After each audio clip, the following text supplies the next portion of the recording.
કરી દો ચાલો. આપની જાત સાથે જો આપને રહેતા હોય, આપની જાત સાથે હો, તો પરિવર્તનનો અનુભવ થાય. તો આપની જાતમાં મિશ્રણ શું આવે? તો કે બીજાને વિચાર આવે, બીજાની માન્યતા આવે, કોઈ આકર્ષું તો ભય, ભૂતકાળની ચિંતા,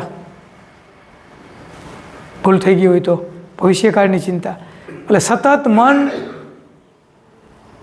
ક્યાંક ને ક્યાંક પોતાની જાત સાથે રહેવું જોઈએ, નથી રહી શકતું.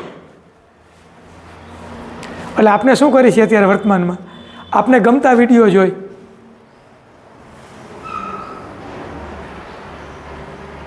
મોબાઈલમાં, આમ કદાચ આ જ રીતે મોબાઈલ ચાલ્યો તો 5 વર્ષમાં આપણે શિબિર નહીં કરવી પડે.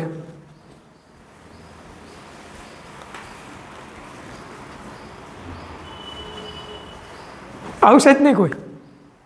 પતિ પત્નીના સંબંધ નહીં હોય, મા બાપના સંબંધ નહીં હોય. શું કામ? તો કે જે માણસને જે તે વખતે એની વૃત્તિ જ્યાં હોય એની અનુરૂપમાં એને જોવા મળી જાય છે, અને એને એમ લાગે મને જે લાગે છે એ સાચું, એટલે એને ઓર વધારે આગળ વધશે. એટલે પ્રેક્ટિકલથી વાસ્તવિકતાથી ઘણો દૂર જતો રહેશે.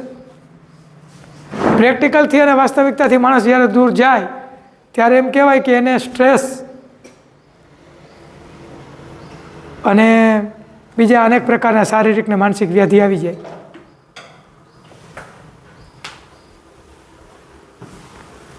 પોતાનું ગમતું કરવું એમાં સ્વતંત્રતા આપી. કોઈ પ્રવૃત્તિ ગમતી કરો તો હજી ગમતી પ્રવૃત્તિમાં રહી શકાય, પણ ગમતી પ્રવૃત્તિ આપણે કરતા જ નથી, આપણે શરીર હલાવતા જ નથી. પ્રકૃતિના નિયમ પ્રમાણે બોલો કયો કે કયું ઝાડ પાન પશુ પક્ષી એ બીજા આધારિત, છેલ્લા સુધી બધા પ્રયત્ન કરે. આપણે જેને વધારે બુદ્ધિ, બુદ્ધિથી પૈસા કમાય, એટલે શરીર એનું હલાવે નહીં. અને જેની પાસે કાંઈ માનસિક કાર્યકુશળતા નથી એ લોકો શ્રમિક રહી ગયા. એટલે ઓલાને નથી મળ્યું એનો અજપો છે, આને મળી ગયું એ શરીરના પ્રશ્ન છે. પ્રશ્ન તો બેયને આવ્યા. એટલે આપણે હાજર રહેવા માટે સર્જનાત્મક કામ, જેમાંથી સર્જન થાય, જેનું રોજે રોજ સર્જન આપણે દેખાય, એ પ્રવૃત્તિ, એ વિષયમાં આપણે આગળ વધવું જોઈએ. તો એ કઈ પ્રવૃત્તિ કહેવાય? ખેતી એટલે ઝાડપાન. બીજું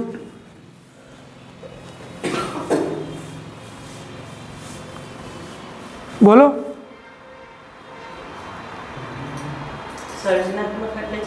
જેમાંથી સતત સર્જન થતું હોય, સર્જન ને વિસર્જન જેમાંથી આપણે જોઈ શકીએ. એટલે સમગ્ર સજીવ સૃષ્ટિ,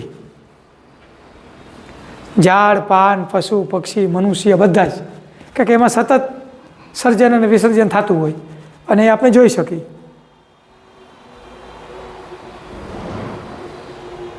તો આપણે એની સાથે તો રહેતા નથી. આપણે તો ભાવતાલ સાથે રહી, કમાણી સાથે રહી.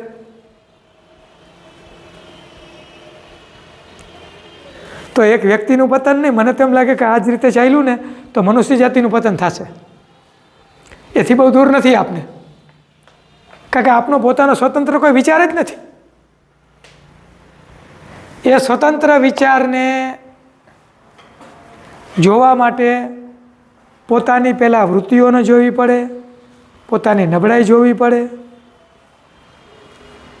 વૃત્તિ જોઈ પછી એમાંથી નબળાઈ આવી, એ નબળાઈ કાઢવા માટે પ્રયત્ન કરવા પડે સતત. અને આપણે તો સતત સંબંધોનો ભય, આર્થિક ભય, શારીરિક ભય, દુનિયાદારીનો ભય.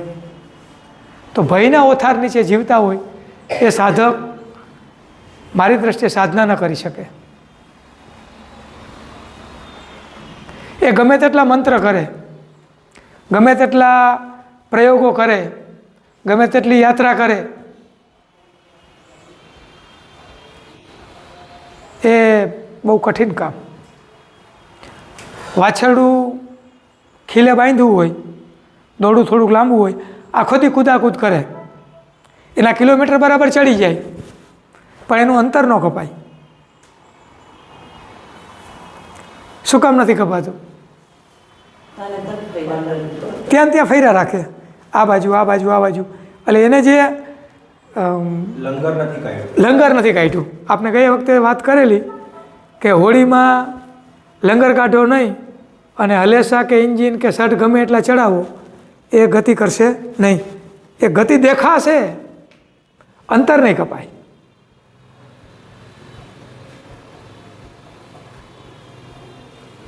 તો આપણે ગઈ વખતે એના માટે કીધેલું યાદ હોય તો, કે કોઈ એવી સેવાકીય પ્રવૃત્તિ કરો કે જેમાં આપનું મન ઓગળે, આપના સિવાય ઓગળે. જે મને જ્ઞાન થાય, મને અનુભૂતિ થાય, એ મારો અહંકારનો વધારો કરે. જેટલું જ્ઞાન, જેટલી બુદ્ધિ, જેટલી અનુભૂતિ થાય એ એકંદરે વ્યક્તિને કદાચ સમાજની દ્રષ્ટિએ મોટો લાગશે. તમે મને કદાચ એમ જશો કે અમે બધા અમને સંભળાવીને આને ખબર પડે નાનતે, પણ અમે નાના થઈ જાય.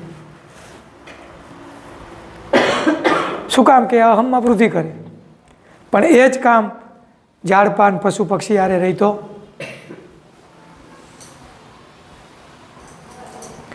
સેવા કરીને આવી તો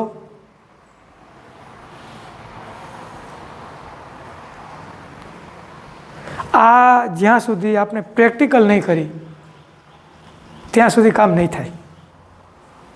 હવે વાત સતત એક જ આવે છે, એક મંત્ર અને એક ચમત્કાર. ચમત્કાર અત્યારે મુખ્ય રહે છે કે કંઈક અનુભૂતિની વાત કરો. એટલે મેં કીધું ભાઈ મારી અનુભૂતિ કંઈ તમને કામ નહીં આવે. એ મારી અનુભૂતિ તમને કદાચ બંધન કરતા થશે કે તમને એવી ઈચ્છા થશે કે મને આવું થાય આવું થાય.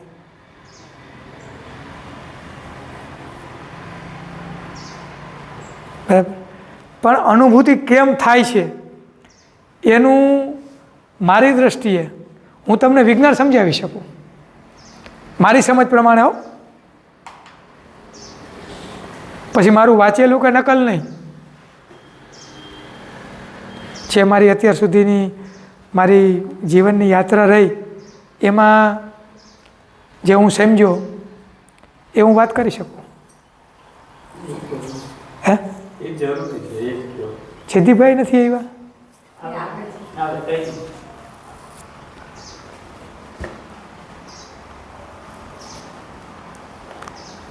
તો જીવનમાં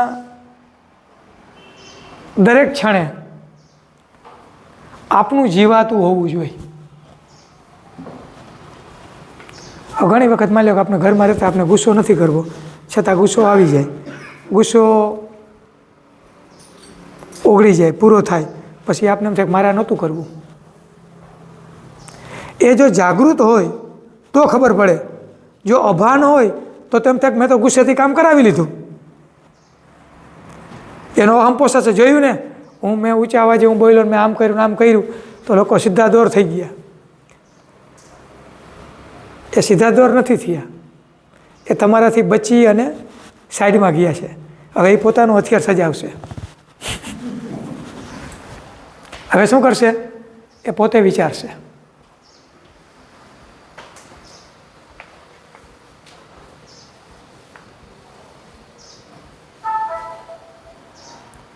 એ પ્રતિક્રિયા જે આવશે એ આપને નહીં ગમે. એટલે એક સમય એવો આવશે કે આપની યારે કોઈ વ્યવહાર રાખવા માટે જ તૈયાર નહીં હોય. એ આપને ખબર જ નથી. દરેક ક્ષણે વ્યક્તિ પોતાની સ્વતંત્ર ડિમાન્ડ જ ઊભી કર્યા રાખે અને સમાજ અને સંબંધીઓને જો જોવે જ નહીં તો શું થાય?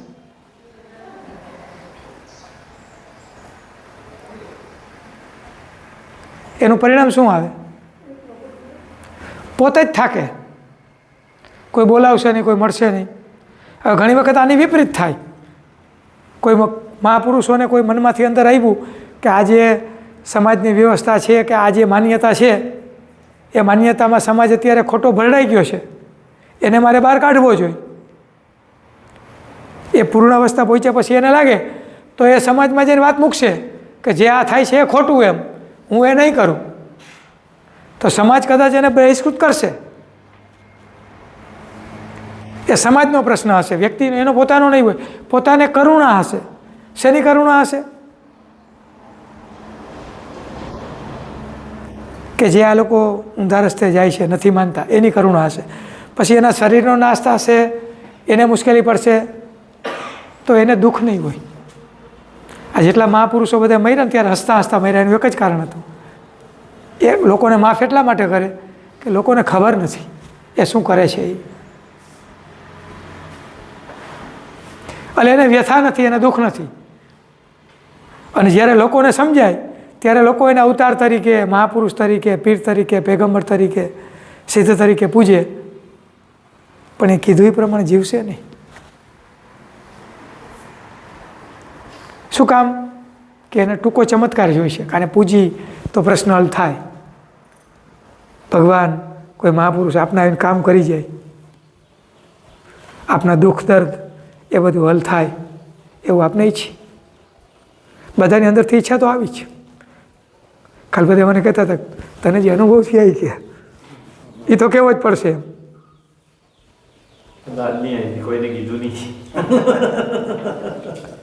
પણ માની લો કે હું મારા તમને અનુભવ કહું, મારા જીવનના, મારી જિંદગીના, તો તમે મને એક અહોભાવથી જોશો. હમણાં પછી ભેટ સોગાન ધરશો, પછી મને ટેવ પડી જશે કે ગયા વખતે તમે લઈને આવતા, આજ વખતે ન આવ્યા, એટલે હું તમને ઓછી સર્વિસ આપીશ. એમાંથી તમે મને ગુરુ બનાવી દેશો. અને મારો જે મૂળ રસ્તો છે એ ક્યારે હું ચૂકી ગયો એ મને ખબર નહીં પડે. ઓલી તો વાર્તા આપણે કરી જ છે ને, બાવાજીની બકરીની, કે નથી કરી?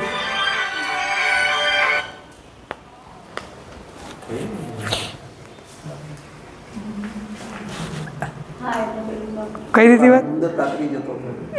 એ ધોતીની વાત, આ બકરીની વાત. પછી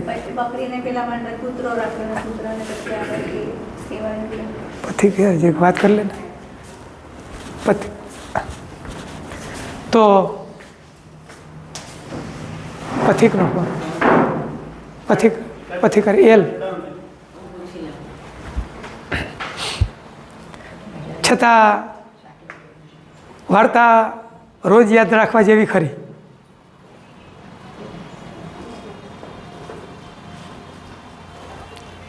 એની પહેલાં એક બીજી બાળ વાર્તા કહી દઉં. બાળ વાર્તામાં લેખ આવ્યો હતો અને મને બહુ ગમી ગયો.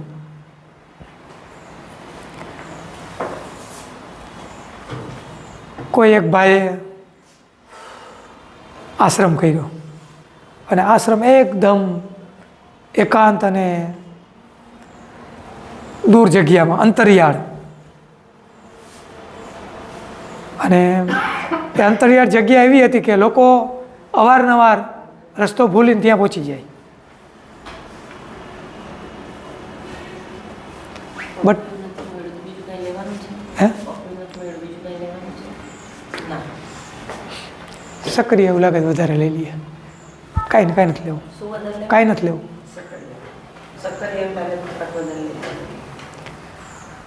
તો હવે પ્રવાસીઓ અવારનવાર રસ્તો ભૂલીને આશ્રમમાં જતા રહીએ. અને એની એક કન્ડિશન હતી કે જો તમારે આશ્રમમાં રહેવું હોય તો તમારે એને ગુરુ તરીકે સ્વીકારવા પડે, શિષ્ય બનવું પડે, તો જ આશ્રમમાં રાખે. એટલે કોઈ એને પૂછ્યું કે તમે એમ કે અમને શિષ્ય તો કરો, અમને વાંધો નથી, અને અમે તમારા શિષ્ય થઈ જાય, તમે મારા ગુરુ થઈ જાઓ, એનાથી ફાયદો શું? તો કે તમે મારા શિષ્ય બનો એટલે સીધો તમને સ્વર્ગમાં સ્થાન મળી જાય. એને એવો નિયમ રાખ્યો. ગુરુએ એના આશ્રમમાં નિયમ રાખ્યો. બધા આવીને પૂછે કે ભાઈ અમારે અહીંયા રહેવું હોય તો શિષ્ય બનો. એટલે ઓલા એમ કે ભાઈ શિષ્ય બનીને અમારે શું એમ? તો કે તમને આમાં મોક્ષ મળી જાય. અને બધા એ સ્વીકારતા હતા. એક પ્રવાસી ભૂલો પડ્યો, પછી તમે ગુરુ બની ગયા, પછી એમ કે દક્ષિણા આપવી પડે. અરે બધા દક્ષિણા આપતા, આશ્રમ ચાલતો, ઘર સારી રીતે ચાલતું. એમાં એક મુસાફર ભૂલો પડ્યો, પહોંચ્યો આશ્રમમાં. આશ્રમમાં પહોંચ્યો ને બીજો વિકલ્પ નહોતો ને, તો પછી પાણી અને ખોરાક વગર એમને મરી જાય એમ હતો. કરવું શું? બધું એની સૂચનાઓ વાંચી તો કે તમારે રહેવું હોય તો તમારે શિષ્ય બનવું પડશે. કે શિષ્ય બનશો તો એ કે તમને સ્વર્ગની પ્રાપ્તિ થશે અને તમારે ગુરુને દક્ષિણા ધરવી પડે. કંઈ વાંધો નહીં, ધરી શીખીએ. આ એવો જ હતો. એટલે એને શિષ્ય બનાવ્યો, જે વિધિથી કર્યો એ વિધિથી. અને પછી એને કીધું કે દક્ષિણા શું એમ? તો કે 2 ગામ મેં આપ્યા. એમ થોડું જ ચાલે કે તારે મને 2 ગામ બતાવવા પડે, દસ્તાવેજ કરી દેવો પડે. તો કે તમે કે મને સ્વર્ગનો દસ્તાવેજ કરી દેશો? એની ખાતરી શું? એટલે આ પરંપરા ઊભી થઈ જતા વાર ન લાગે.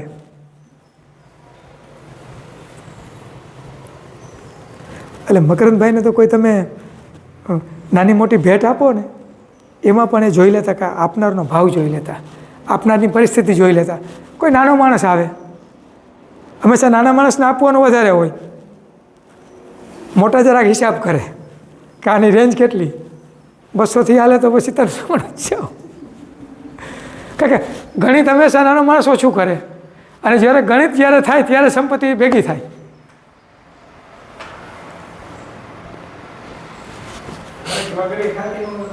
ગણિત વગર પરમાત્માની કૃપા લેખવી. તો પછી આપને જે વાત હતી એવી હતી કે પવિત્ર માણસ, સારો માણસ, એને એમ થયું કે હવે મારે જીવનમાં સાધના કરવી જોઈએ. કોઈ માર્ગદર્શન આપ્યું કે ભાઈ સાધના કરવી હોય તો એકાંત સ્થાન જોઈ, આ પહેલી વસ્તુ. અને કોઈની અવર જવર કે કાંઈ નહીં એમ. તો કે એના માટે શું કરવું? તો એક એકાંત જગ્યા એને લીધી અને એને સાધના ચાલુ કરી. હવે જો જેમ આપણે એકાંતમાં ભાગીને એમ લોકો આપણી પાસે વધારે આવે, એપોઇન્ટમેન્ટ માંગે. એ લોકોમાં એક આ ખબર નથી, એક આ માનસિકતા, બાપુ મળતા નથી, સોમવારે જ મળે કાં ગુરુવારે જ મળે, બાકી મળતા નથી. એટલે ઓર ટ્રાફિક વધે. તો આમાં એવું જ બન્યું, એકાંતમાં જતો રહ્યો, લોકો માંડ્યા આવવા. પાછા પુનિતભાઈ જેવા હોશિયાર હોય એટલે કાંઈ ને કાંઈ બધું કરી દઈએ. તો એમાં આવે ત્યારે કંઈક ખાવાની વસ્તુ લાવે, ક્યારેક જરૂરિયાતની વસ્તુ લાવે. એમ કરતાં કરતાં બાપુને ચાની ટેવ પડી ગઈ. કરવું શું? આ તો અઘરું. તો પછી હવે બીજું કંઈક હિમેશભાઈ જેવો હોય કે સાહેબ આ ઝંઝટમાંથી નીકળવું, એક કામ કરો ને, એક બકરી રાખી દો. એ દૂધ ધોઈ લેવાનું અને બકરી તો ઝાડપાન ગમે તે બાજુમાંથી ખાઈ લઈએ. વાત સાચી કહે. એટલે કોઈ બકરી આપી, વેટમાં રાખી, અને શરૂઆતના દિવસોમાં તો આજુબાજુમાં ઘાસ હતું તે ખાધું, પછી ખૂટ્યું. એટલે બકરી બે કરે અને ભક્તો બધા મળવાવાળા આવે. તો કે બાપુએ કે આ બકરી અવાજ કરે ઠીક નહીં, તો ભક્તો આવે એટલી વાર સાચવે. કરવું શું? તો કોઈ બિચારી સાધિકા કોઈ હશે, એને એમ થયું તો કે તમને વાંધો નહીં, બાપુની સેવા કરું. એ બાપુની સેવા માંડ્યા કરવાની. એમાંથી સંસાર ચાલુ થયો. સંસારમાંથી બાળકો જન્મા. અને એ માણસનું એટલે હતું કે રોજ પોતાની જાતનો અભ્યાસ કરતો. એને ખબર પડી કે આ બકરી નહોતી એની પહેલાં મારો અભ્યાસ સારો ચાલતો, આ બકરીમાંથી આખો સંસાર બંધાઈ ગયો. હવે શું કરવું? રાતે બધું મૂકીને ભાઈ ગયો. હવે આ મૂકવું અઘરું. એટલે અમારે આમાં ભયસ્થાનો જાજા. આ મૂકવું અઘરું નથી પણ પેલી બેનને બેરવીને પછી ભાગી ગયા ને પેલા સંસાર ચાલુ કરીને હવે એને આપણો સંસાર ચલાવવાનો ને પછી જે બાળકોને એટલે હંમેશા એક યાદ રાખો કે કોઈ પણ મહાપુરુષને મળવા જાઓ, રામકૃષ્ણ દેવ કહેતા એને દિવસે જોવા રાત્રે પણ જોવા. એટલે સાધકોએ નિયમની જરૂર નથી, છતાં એનો સંયમ કેળવવાનો લાંબો વાળો પીચ ઉપર ટકવા માટે. કે કોઈ પણ વ્યક્તિ આવે ને તમારા વખાણ કરવા માંડે, ઓહો બાપજીને મને વાતું કરવા કે રાતે તો બાપુને આટલા ભગવાન હારે મુલાકાત થાય ને આટલા સિદ્ધ પુરુષો આવે ને આખી રાત એનો સંવાદ ચાલુ હોય, પણ અનિંદ્રાના પેશન્ટ હોય ખબર ન હોય.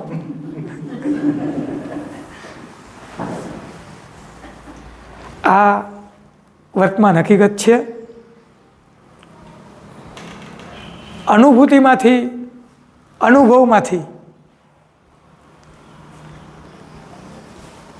જે ઉગે અને જે કહેવામાં આવે એ લોકોને સ્પર્શ કરે.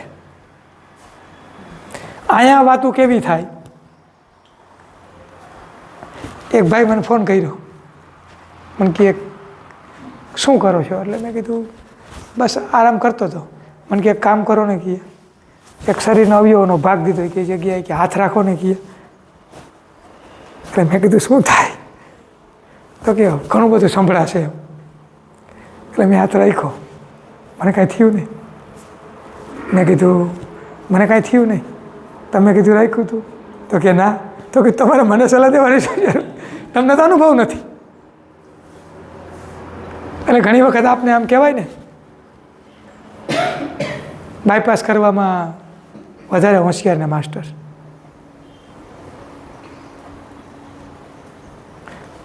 એટલે વાંચેલું અમારે એક વખત એક મિત્રે જો વાંચન શું કરે, એક મિત્રને બધું વાંચવા આપ્યું કે નવો વિષયનું વાંચન,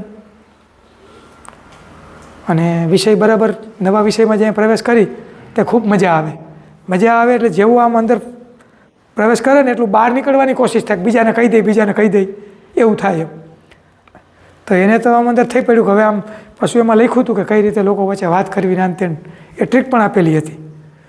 તો એ તો પછી અમારા દોસ્તારને સંપર્કમાં મને કે માણસોને ભેગા કરવા પડશે, વાત કરવી. તો એને અહીંયા સગવડ નહોતી, મેં માણસો ભેગા કરી દીધા. પછી શું થાય, પીચ ઉપર ટકવા માટે સ્વનો અનુભવ ન હોય તો તમારું વાંચન કેટલી વાર કામ કરે? તો થોડી વખતમાં થાકી ગયા. જો કે મને એ વિષયનો બહુ વાંધો નહોતો એટલે વાત પૂરી કરી દઈએ.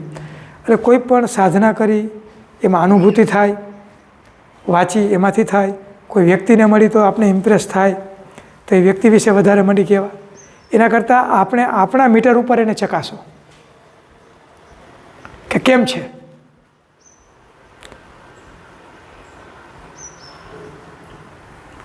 આ જો આપણે કરશું નહીં તો આપણે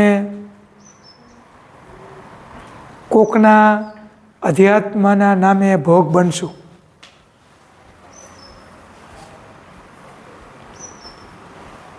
સેવા ક્યાં કરવી, શું સાંભળવું, એ બરાબર જેને જીવનમાં આગળ જવું એનો, જેને આપણી પરિભાષામાં એક ભૂંડ વૃત્તિ કીધી, એ ગમે તે આરોગે એના માટે મુખ્ય શું તો કે એનો સંસાર. ભૂંડની એક વિશેષતા, એ ભાગે બીકણ બધું ખરું, પણ એના બચ્ચા સાથે હોય ને તો એ કોઈ પણ વ્યક્તિ ઉપર કે પશુ ઉપર એ હુમલો કરે. એટલે ભૂંડ જ્યારે એના બચ્ચા સાથે પ્રવાસ કરતું હોય ત્યારે એની સામે પડવાનું નહીં. એટલે ભૂંડ વૃત્તિમાં જેને પોતાનો સંસાર અને ખાવું પીવું એ જ હોય અને એમાં એને આનંદ આવતો હોય તો એમાં એને અધ્યાત્મ સ્પર્શ નહીં કરે. એ અધ્યાત્મનું ગમે તેટલું જોશે, જાણશે, વિચારશે, એની સાથે હશે તો એની શું કામ તો કે એની લિમિટેશન એની વૃત્તિ જ છે. આથી વધારે આગળ જવું નહીં. જે લોકો પૂર્વમાં સાધના કરીને આગળ આવ્યા છે એ લોકો ભૂંડ વૃત્તિમાં રોકાશે નહીં. એ કુદરત એને એમાં રોકશે પણ નહીં, એવા પ્રલોભનો પણ નહીં આપે, એ સીધું આગળ જશે. સંસારનું વિખાવું, સંસારનું જોડાવવું, એ બધું કુદરત ઉપર છોડી દેવાનું. ગઈકાલે અમે કહેતા હતા કે આ લગ્ન જીવનમાં કોઈને સંતોષ નથી. તમારો અભિપ્રાય શું? બધા પોતાની ઈચ્છા બીજા પાસે પૂરી કરવા માગે. એટલે પછી અમારે વાત એવી થઈ કે લગ્ન જીવનમાં ઘણા પ્રશ્નો છે એમ, લગ્ન ન કરીએ એમાં આ પ્રશ્નો ઓછા. મેં કીધું તમે અમને તો પૂછો, તમે તમારું જ આંકો. બે પક્ષે અસંતોષ તો છે જ. શું કામ? કે પોતે બીજા ઉપર સતત એવો આગ્રહ રાખે બીજા પાસે કે અમે કહીએ એમ કરે. એટલે હવે જે ખરી મજા, સંતોષ આ ટેકનોલોજી લાવશે, આ મોબાઈલ લાવશે, કોઈને સાથે બેને બેસવા નહીં દે, એમાંથી જે પ્રશ્ન ઊભા થશે, જે ક્યાં એને શાંતિ નહીં મળે, એ શાંતિ સાચા રસ્તે ખોજશે. પછી માની લો કે હંમેશા જે માણસને શરીરમાં કોઈ પણ પ્રકારનો સ્ટ્રેસ ઉત્પન્ન થાય એટલે પહેલાં એની વૃત્તિઓ ઉત્તેજિત થાય. તમારામાં આવતું હોય તો ખબર, વૃત્તિઓ ઉત્તેજિત થાય તો પહેલી વૃત્તિ નજીકની કઈ? તો આમ ભય ઉત્પન્ન થયેલા આખું શરીરમાં દબાણને પસીનો છૂટવા માંડે. એમાંથી ઉપર ઉઠી ગયા તો એને ભૂખ લાગશે, એ સીધું ખાવાનું ચાલુ કરશે. એમાંથી એવું થશે, સેક્સ વૃત્તિ ઉત્પન્ન થશે. એમાંથી ઉપર થયું તો એ નેતા બનશે, આગેવાન બનશે, આક્રમક બનશે. આ બધી જે કહેવાય ને વાસ્તવિક જીવનથી નજીક નથી, એ ભયમાંથી ઉઠેલી આ વૃત્તિઓ. પછી એની પાસે કાંઈ ન હોય એટલે છેલ્લે સુસાઇડ સિવાયની પાસે રસ્તો બચતો નથી. એ લોકો સમાજને બરબાદ કરી નાખે, સ્વજનોને બરબાદ કરી નાખે, ત્યાં સુધી પણ એ લોકો પાછા વળતા નથી. એટલે હંમેશા વ્રત, તપ, સાધના, ઉપાસના, સેવા, આ બધું આપને રસ્તાને ક્યાંક ને ક્યાંક સ્પંદનો કરે, આપણે જતા ન રહે. એટલે હંમેશા જીવનમાં કાંઈક ને કાંઈક એવું કરવું. હવે જે આપણે પ્રવેશ કરવાનો છે એ મંત્રનું વિજ્ઞાન જે હું સમજ્યો છું એ પ્રમાણે થોડો વખત આપને આગળ પાછળ થઈ જાય પછી વાત કરી.